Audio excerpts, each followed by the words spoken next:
Greetings, YouTube. You know, Thursdays are typically not the most exciting days of the week. It's kind of like turning 20 years old. You're not 21 yet, but you're also not in your teens. You're kind of just waiting for Friday. You're kind of just waiting to turn 21. Well, today is not your average Thursday because for the first time in a long time, we got a champion released into the game that, thanks largely to the Kabam Content Creators Program, we have seen in so many videos the potential of this top god tier champion. In fact, you can make an argument that this champion is so OP if she is not nerfed, and I hope she is not, that we don't even need to say god tier because we're going to have the goddess tier. That's right. Put some correct gender on it because this goddess is going to destroy every male that goes up against her if you awaken her full potential. I also want to point out that Proxima Midnight, because I am not familiar with her in the Marvel Universe, to me just kind of sounds like a second-rate stripper name, but you know what? Whatevs. It is what it is. It's her name, and if you tell her not to use it, she'll probably kick your ass. So here's the deal. I respect the fact that Kabam's put out some fairly decent champions over the last few months, but looking at the current featured 6-star hero Cristal, there really isn't anyone, even Void unduped, that I would be super excited, game changer, must use to open. And so despite popular opinion, I have told you, do not open any 6-star Cristal.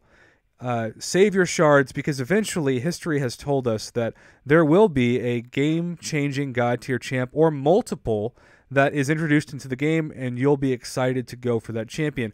Last year, we saw this in a fairly short amount of time. Think about the 6-month time between the summer and the fall last year in 2017 in Marvel Contest of Champions. We saw Stark Spidey, undisputed god tier champ.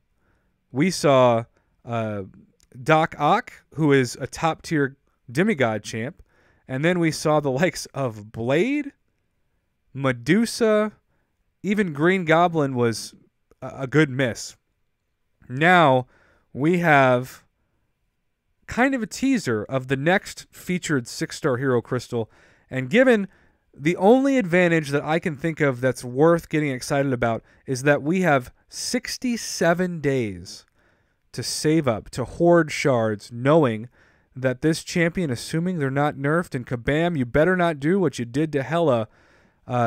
We have 67 days to hoard and save up and try to win the RNGesus lottery, given it's only a 4.2% chance, but that's still way, way better than if you were going for the 5-star version, because would you rather have a 4.2% chance or a 0.4% chance? Yeah, I think we know what the correct answer to that math problem is.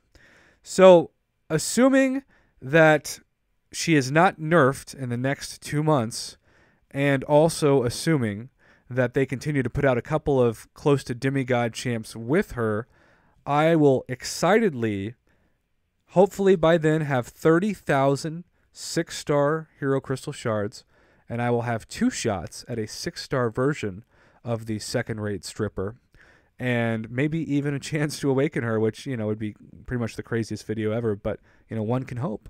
So that's my strategy, and I would recommend this to you as well. I also would recommend, if you are trying to think of when to go for these 0.4% crystals, not that they're really ever an amazing chance, but of course I say that, and then somebody will comment below and say, I got her in a 5-star, congratulations. But Sabretooth, while Sabretooth is a fine champion, if you're really looking to get Proxima Midnight, you're not going to want to wait until later, but you will be rewarded by waiting, because when Sabretooth goes away, if the pattern continues, the Corvus Glaive, am I pronouncing that right? I don't know.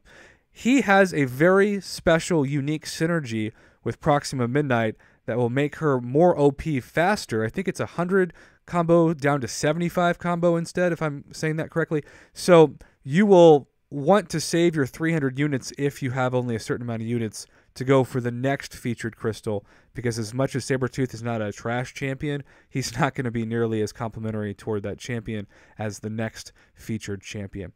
So that's my 2 cents, YouTube. I am very excited about the fact that I look to have been rewarded in the long term by hoarding those 6-star shards, and certainly This is even potentially a chance to get excited about the 5-star featured crystal, especially given how easier it is to get those shards in the game. But with the 5-star, I don't know. I still am hesitant to encourage anyone to spend that extra 5,000 because for so many people, now that every God tier champ essentially is released into the 5-star right now, I'd much rather save 5,000 shards and have a chance to pull a Starkey or a Blade, especially if you don't have one, than I would spend an extra 5,000 to get like a Beast or a Juggernaut, which seems to be two of the most popular choices that I've seen pulled from the featured crystals, even though they claim that every champion has an equal chance of being pulled. So that's my 2 cents, YouTube. I am really excited and thankful for this Thursday. And you should let me know if you're thankful for the most powerful goddess that we have ever seen.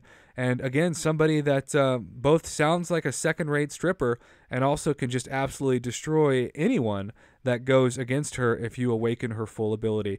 And lastly, thank you to all the content creators on YouTube that have posted videos to get the community hyped about this champion. This is who Century should have been. Instead of Captain Pillowhands, this is the kind of champion they should have created. It looks like, to Century's detriment, Kabam learned from their mistake and has put out a true OP champ for all of us to get excited and thirsty about, and that's truly what makes this game so fun. Give us somebody that we're going to want to throw our units at, not want to throw our Tide Pods at.